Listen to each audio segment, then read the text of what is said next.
بسم اللہ الرحمن الرحیم الحمدللہ والصلاۃ علی رسول اللہ۔ چوتھا پارہ آیت نمبر 144۔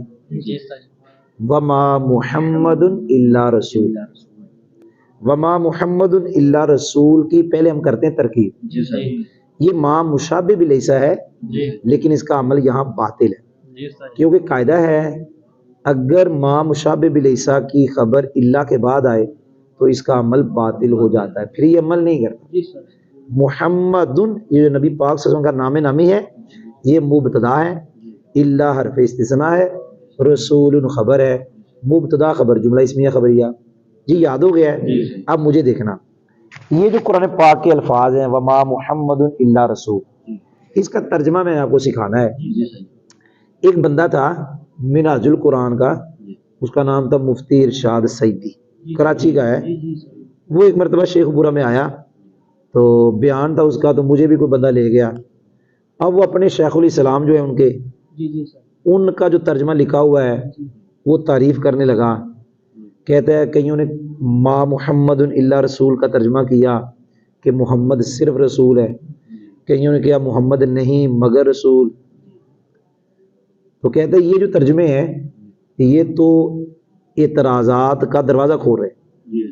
اگر آپ کہتے ہیں محمد صرف رسول ہے محمد نہیں مگر رسول، اس میں تو اعتراض ہوگا کہ نبی پاک مشکل کشا نہیں ہے، نبی پاک حاضر ناظر نہیں ہے، کیا سرکار نور نہیں ہے، کیا سرکار غیب نہیں جانتے، یہ تو اعتراضات ہوں گے۔ تو آگے کہتے ہیں جی ہمارے شیخ الاسلام صاحب نے جو ترجمہ کیا ہے نا وہ کمال کر دیا۔ وہ ترجمہ کیا ہے کہ محمد سراپا رسول ہے، اب اعتراض نہیں ہوگا۔ تو میں وہاں بیٹھا ہوا تھا تو میں نے کہا اس بیچارے نے بلاغت نہیں پڑھی، نہ اس نے دروس البلاغہ پڑھی ہے، نہ اس نے تلخیص پڑھی، نہ مختصر پڑھی۔ اگر پڑھی ہوتی تو ایسی بات نہ کرتا۔ بھئی یہ جو ترجمہ ہے محمد صرف رسول ہے، ترجمہ بالکل صحیح ہے۔ محمد نہیں مگر رسول صحیح ہے، اور صحیح نہیں ہے ہی صحیح ہے۔ اور اعلیٰ سرکار نے جو ترجمہ کیا اور محمد تو ایک رسول ہے اور محمد تو ایک صحیح ترجمہ، کیونکہ بھائی جان یہ حسر بلاغت میں دروس البلاغہ تلخیص سب کے اندر یہ مثال ہے، یہ حسر اضافی ہے، یہ حسر حقیقی نہیں ہے۔ اگر یہ حسر حقیقی ہو تو پھر اعتراضات کے دروازے کھلتے ہیں، پھر سوالوں کا دروازہ کھلے گا۔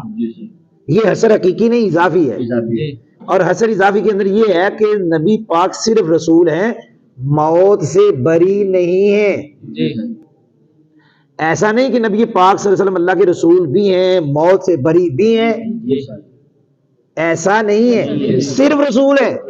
یہاں نور کی تو نفی نہیں ہے، یہاں غیب جاننے والا ہونے کی تو نفی نہیں ہے، مشکل کشا سرکار کی جو صفت اس کی تو نفی نہیں ہے۔ یہاں نفی صرف اس کی ہے کہ نبی پاک موت سے بری نہیں ہے، صرف رسول ہے۔ سمجھ بھی آئی کہ نہیں آئی؟ یہ اس کو کہتے ہیں حسر اضافی۔ الحمدللہ سمجھ آئی کہ نہیں آئی؟